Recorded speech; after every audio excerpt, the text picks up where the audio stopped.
static variables that'll come in. So I'm like, I just put that time in. So we'll go ahead and get started since we're already a couple minutes in. So Imagimatics is a community-supported entrepreneur cooperative, and we're gonna. Well, let me see here. All right. So telling a little bit about us. You want to go ahead? Yeah, I have a 15-year background in education, starting with about a 6-year stint as a preschool, pre-K, early childhood educator. And I went on from there to do a lot of hands-on after-school programming with from 6th graders to 12th graders, all kinds of programming from cooking, gardening, nutrition education. And a lot of the time I was preparing teens to lead these experiences themselves. So that was really rewarding. And then I started homeschooling my son in the 5th grade. And one of our biggest kind of dichotomies and challenges is I'm this very nature, hands in the dirt person, and he's completely circuit board tech. So it was, okay. I learned a lot from figuring out how to support his very different from mine interests. And yeah, I'm a mother of 5. I told you about. I got all girls, and then we have my little cousin Jeremiah with us now. So he's 2, so he adds a whole new chaos factor into everything. And I used to work at a charter school, and I was a technology teacher there. Loved it, loved it, loved it. But the school started to change and make changes with, being very standards based and very test focused. And around the same time where they were making these changes, I read a book that she recommended, which was the Underground History of Education in the United States. And I was like, my mind was blown, and I saw everything taking place in real time at the school. And I saw some of the best teachers become very frustrated and inundated with spreadsheets and things like that. And so I decided to take the plunge into homeschooling and did that. And since then, we've started trying to create different kinds of experiences that we brought for our own children and we've done with our own children to other families. And then so we can have more collective and, have more children for our kids to play with and do things with and stuff like that. So that's a little bit about me. Awesome. So when we say an edupreneur cooperative, what are we talking about?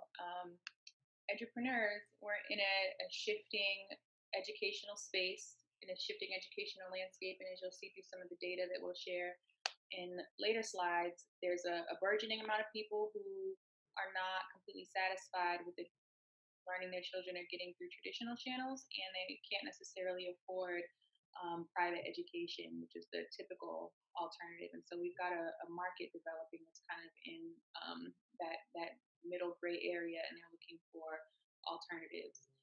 And when we say edupreneur, it's because we do have a lot of people who have vast amounts of knowledge and experience to share in this new gig economy. We have a lot of people in our network that we'll be introducing to virtually on these slides who are educating, and they're providing some social value along with their product or service.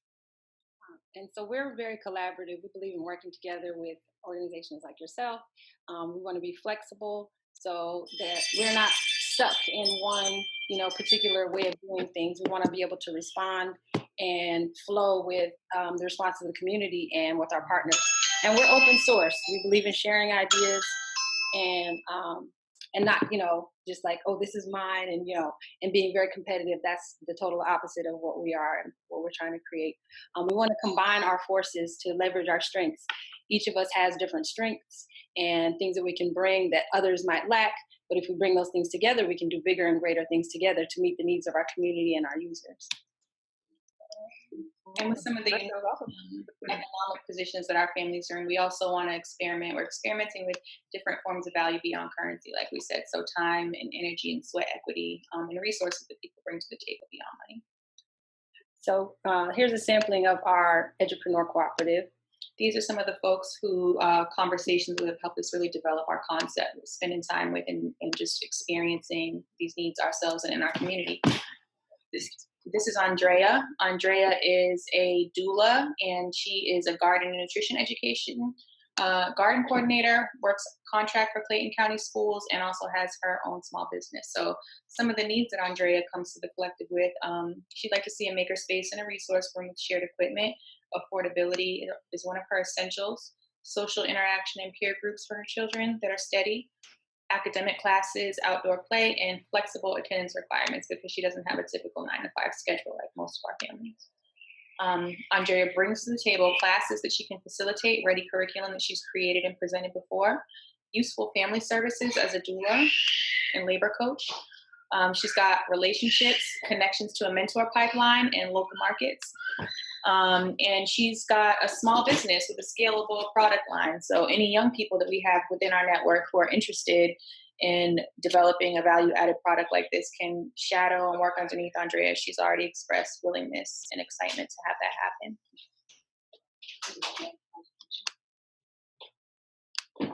And this is another Keisha, who she thought you were when she saw your name pop up.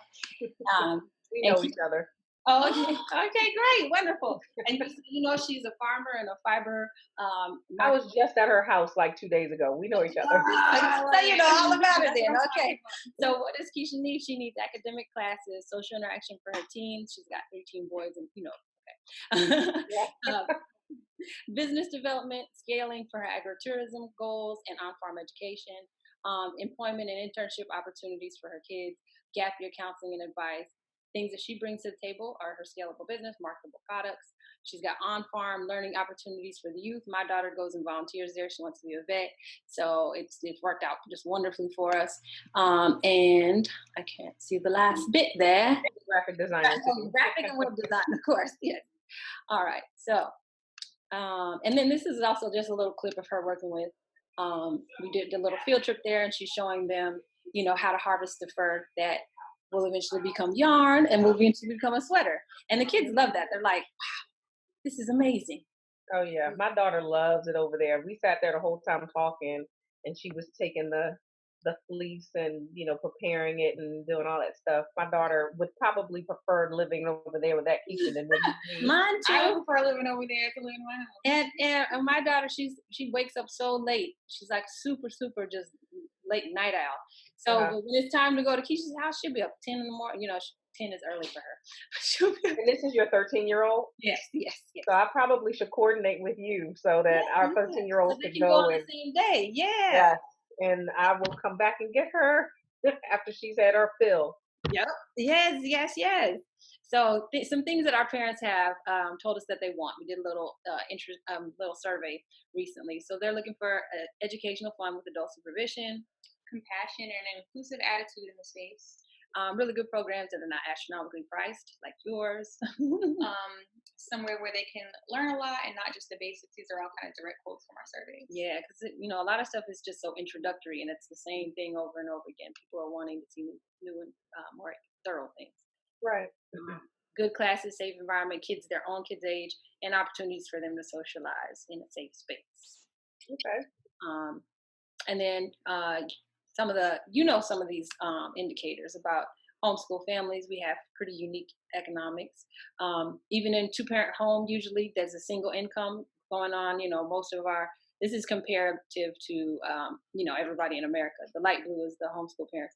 So usually you have a single income, even with both parents in the home. So, and then on the number of children, you can also see that homeschool families, just like within our network, skew to 10 larger. So it's more typical in the homeschool population and in the general population to have 3 or more children. Yeah. These are responses from our families. Most of our families have littles, and then this tween-teen age group. So that's where the largest is for our families. But, you know, this can always change and may grow. But those are some of the, and we find also that people are always struggling to find good programming for the littlest ones and for the teens, because a lot of times teens go back into high school and stuff like that. So they're looking for, and there's not a lot of stuff for the teenage kids. So parents need the outsourcing. They work hard. We've got lots of kids. We can't do it all. We need time for ourselves, and we need time for our businesses. This is me tired after a long day at the museum, but this is exactly how I felt. Like, we need more. All right. So our solution to all of this is our Edupreneur Cooperative. All of us, as you can see from a little sampling in this network, do a whole lot of stuff, doing a lot of it really well. And if we were to come together and be able to do it in one space, when we do come together, we see that the many hands make lighter work. So we come with a kind of barn raising, cooperative, mama circle approach to co-creating community learning experiences for whole family learning. We have business women with that acumen and background. We don't have to spend 300 hours trying to figure out how to help our kids understand how to approach these things, we can just call you and we can enroll them in your workshops. And so we're excited to really galvanize that energy. Yeah. So this is our overall larger vision: is to build a 21st century collaborative learning center. We want this to house both like a makerspace area where parents and children can come in and learn to create and make things. From a lot of times we're looking at Pinterest and we're looking at YouTube, but we don't have the resources at home or the time or the space necessarily to make these things happen. So we'd love to have space for that. We'd love to have like a garden and have the students cook together at least once a day or prepare meals together.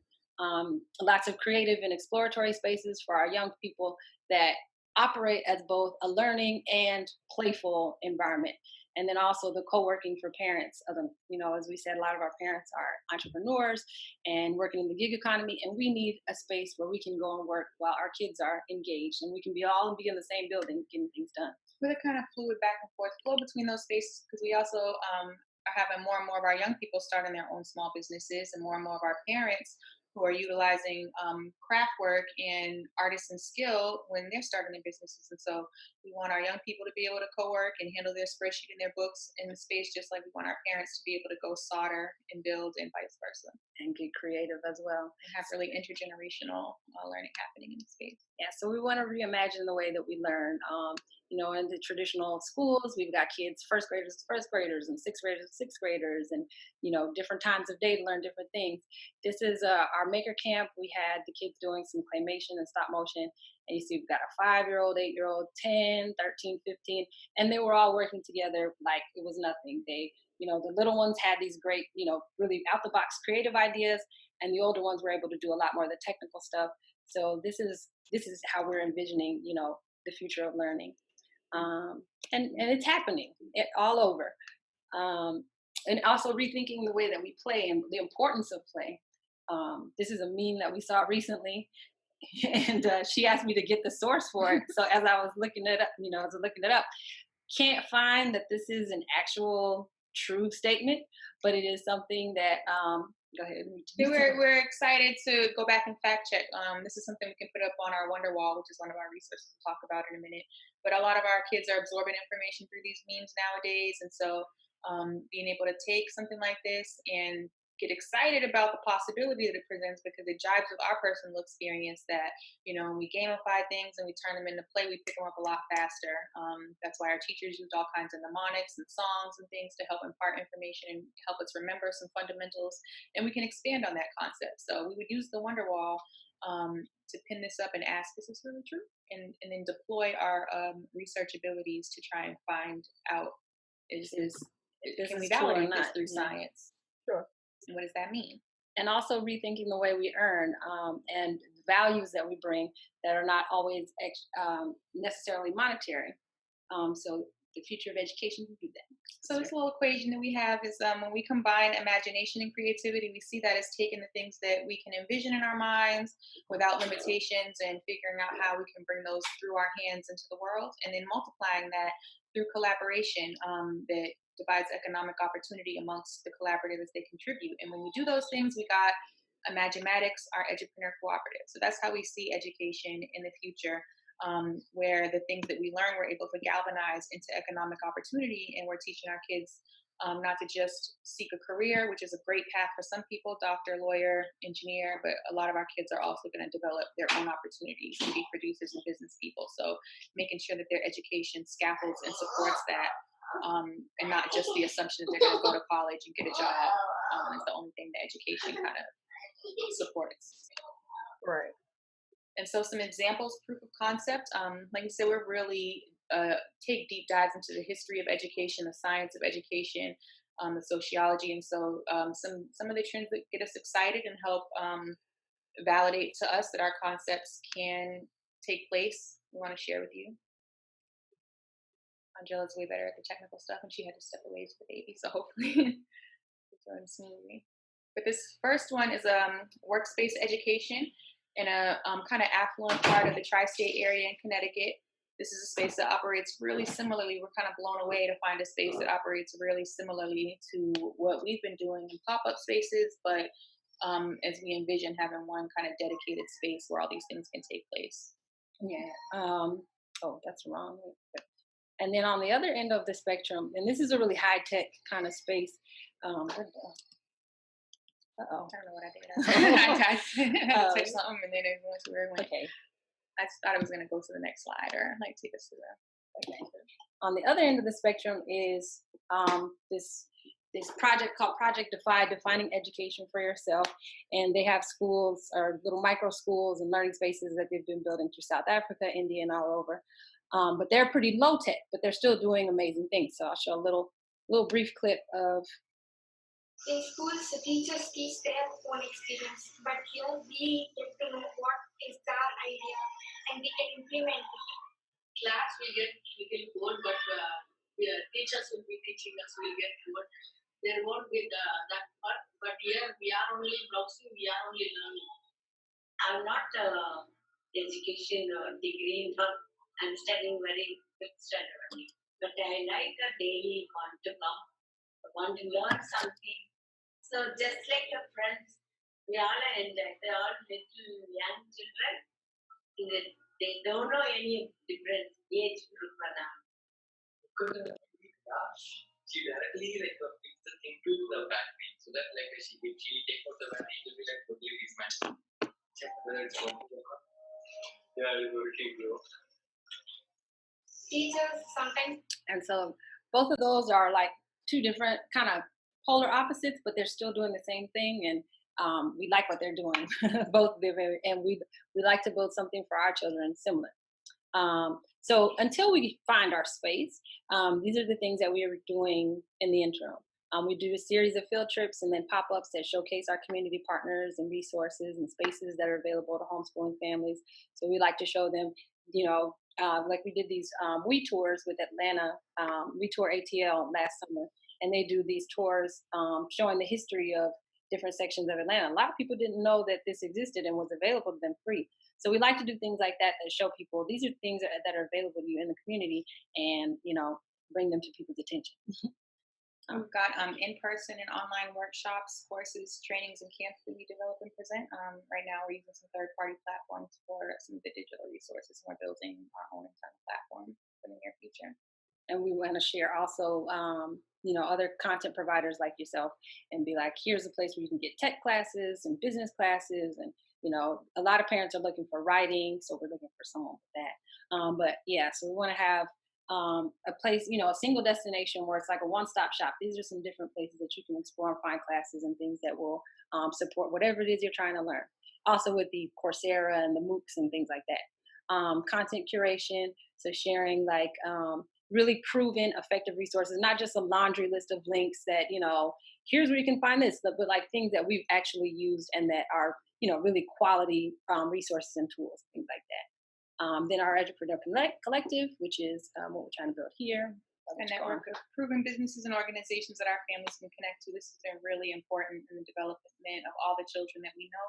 And the highest quality organizations we've worked with, First Robotics is one of my favorite examples. And so just building those organic relationships that can benefit these students in our network. Yeah, I've always had people come to me, like the school I used to work at, I had parents come to me all the time. People always come to me, where can I go for this? Who do I talk to about that? So that kind of launched that idea. Like, we need to have an actual database network of people that I can reach in and say, this child is into photography. And then I can pull out, 2 or 3 people. Hey, try them. They have lessons over here in Decatur. They have stuff going on over here. Here's Project Reimagine in Atlanta. So that's kind of the idea. And again, with proven, quality resources, we just don't want to send anybody anywhere and they go and have a bad experience. We want to know that this is really good quality stuff. And then we help people with learning plan development and coaching and consulting. Like, we get people all the time that are asking us, well, you've been homeschooling for so long, how do we do this? How do we get started? Stuff like that. So we're just starting to formalize a process that we kind of just have been doing organically for years now. People pick up the phone, and it's becoming more and more frequent. At least once a year, I get a phone call from somebody that's exploring pulling their child out of school or has made a decision not to proceed with the past kindergarten process and wants to know the steps to take. And it's kind of overwhelming, and so we've been able to really simplify some of those, directing people to the correct resources and also helping people figure out how to format, capture and format what their children are doing without necessarily imposing a really rigid structure from above. So just sharing the experiences that we've had and people on our network have had with new incoming homeschooling families also.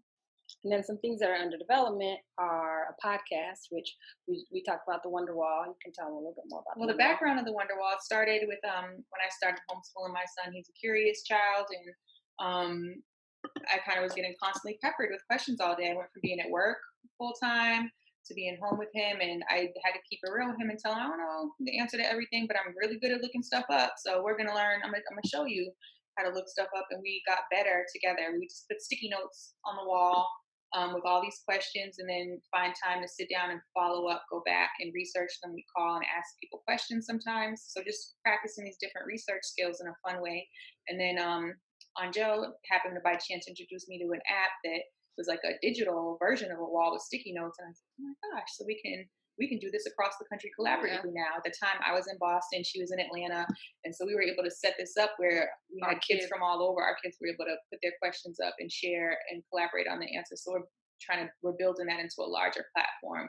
And some of our best Wonderwall Q&As are going to be turned into a podcast coming really soon. So I'm excited with that. And we'll have the kids come in and join in on that. And and it was fun because they got to answer each other's questions. Like they'd see a question and be like, I want to know that too. And so then they'd look up each other's stuff, and then they would put their, so and so looked this up, so and so found this answer. So that was links, very multimedia. Sometimes they come back with videos, sometimes they come back with articles. We just never knew. And then we could talk about the quality of the source and how you go about finding sources and different types of sources. So so we're looking forward to putting that in a podcast, and then we're trying to build our YouTube channel. We want to have an experiments video channel where kids are just doing like experiments that you can try at home, and they're just showing it because kids love that. And King of Random just passed away, and it's like we need more. And we want to see people of color in these roles. I just saw someone post the other day, like, is there anything out there like this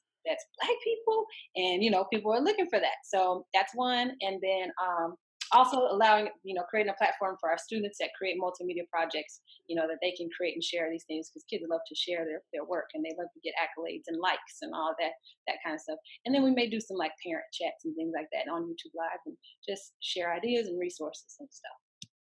So, and then another like dedicated program, in addition to having all these, individual kind of things, we've got some dedicated programs for our teens.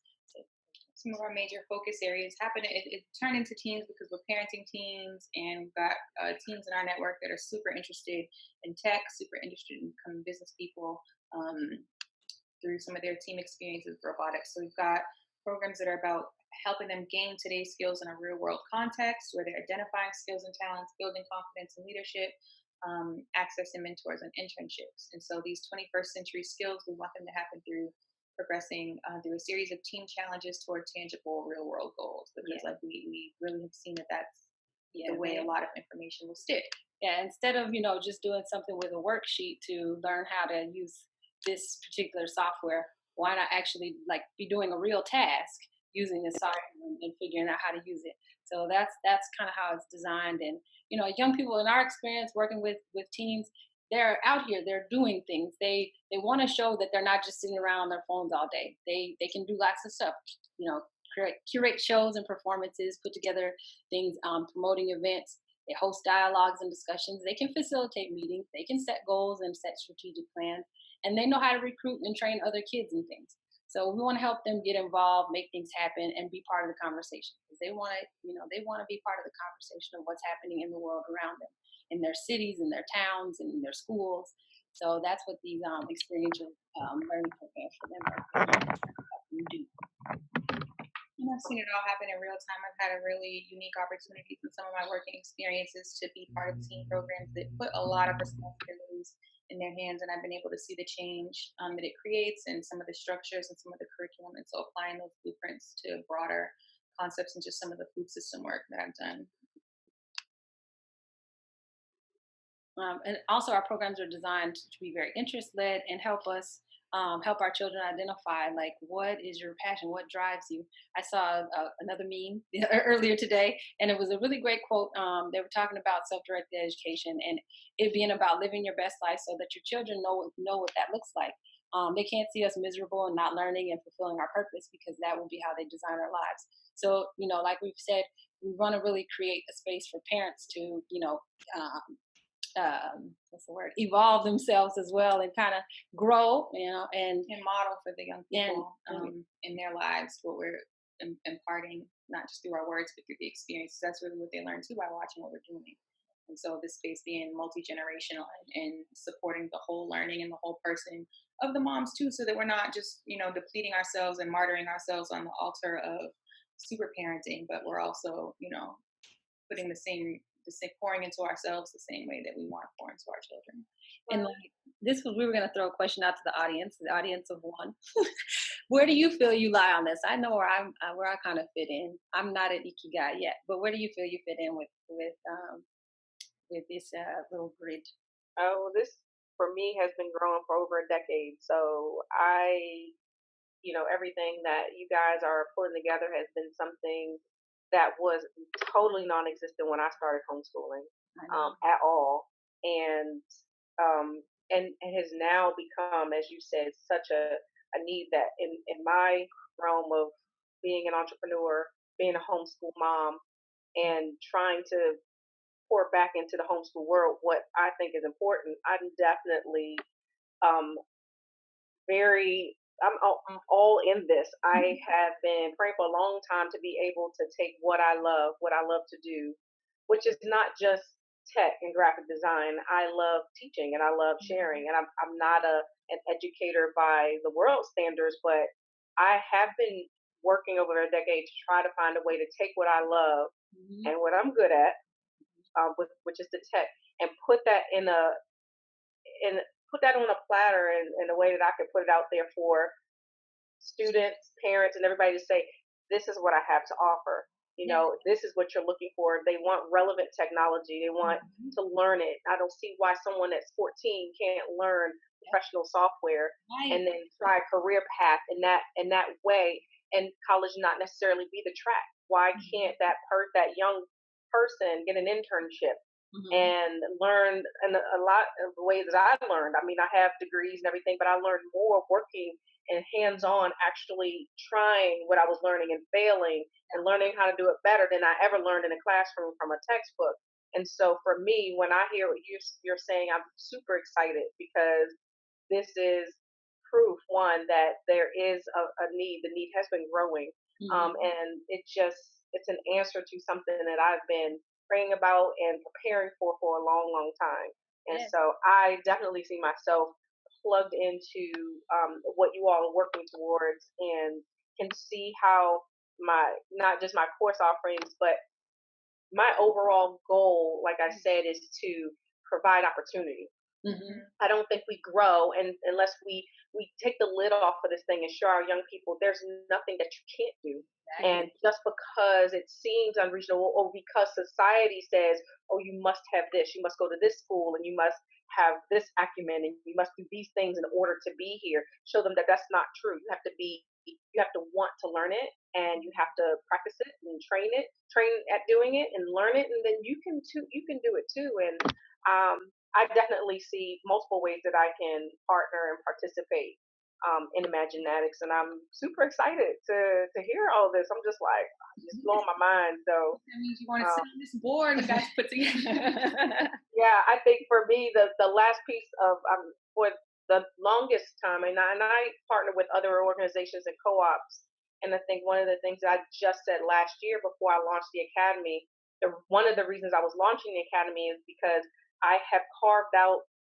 and I always say I accidentally branded myself, Mm-hmm. but I carved out this little niche where I am, where the homeschooling families in this area know of me, and they know of my tech classes, and they're like, oh, that's Mrs. B's class, and then my classes get full, and I Yeah. think that's wonderful. I love that. But what I don't like is that I'm just right there in that little. I'm not accessible to a lot of other families. I'm not accessible to families that have kids that look like me, and Mm-hmm. that has been something that has bothered me for the last few years. I think originally my goal in teaching tech and teaching relevant tech was because I was homeschooling my own kids, and he was bored. My son, who's now in college, was bored with the technology, and I'm like, well, let me teach you some of this Illustrator and this Adobe InDesign. Why can't you learn that? Or let's do this coding. Why can't you at 13 or 12 learn that? Let's learn that, and let's make a T-shirt, or let's make something, and then again you can sell it. Look, this is what you can do. Ask the students at your school, that they want you to design shoelaces for me. I don't know. We came up with all kinds of stuff, but to see those gears turning and to build that into something that I could share with other people, I never expected it to take off the way it did. It was for my family, but when other families started clamoring for it, I thought that was great.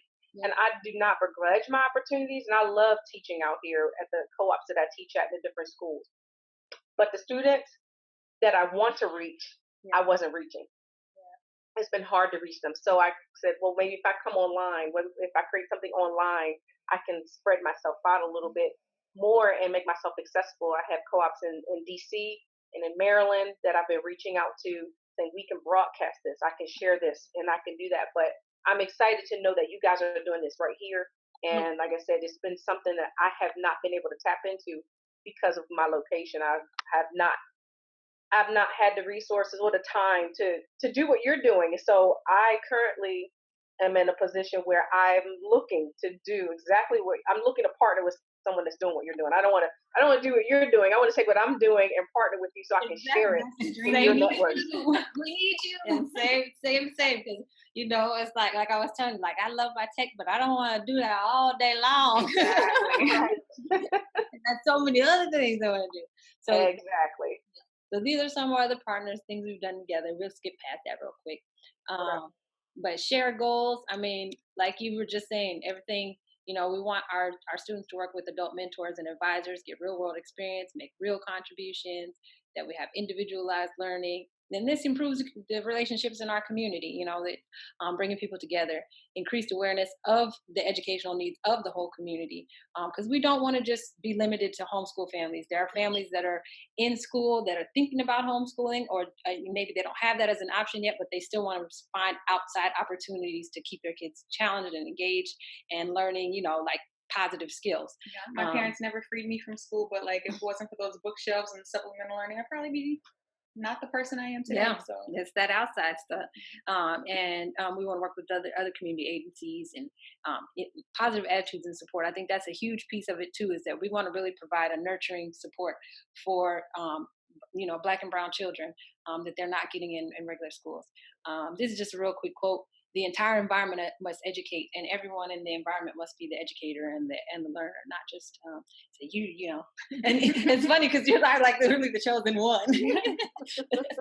But you were invited along with other people because you have a quality program. You have things that align with what we're trying to bring to our families, and like like you were saying with real world stuff. That's one thing that I noticed about your courses, is that they were focused on like real skills, not just oh, we're gonna learn this and take it slow and this is intro, and also that it wasn't age bound, because that's another thing. I'm the same way. Like you can be 10 and 12 years old and learn Photoshop and SketchUp and all these kinds of things.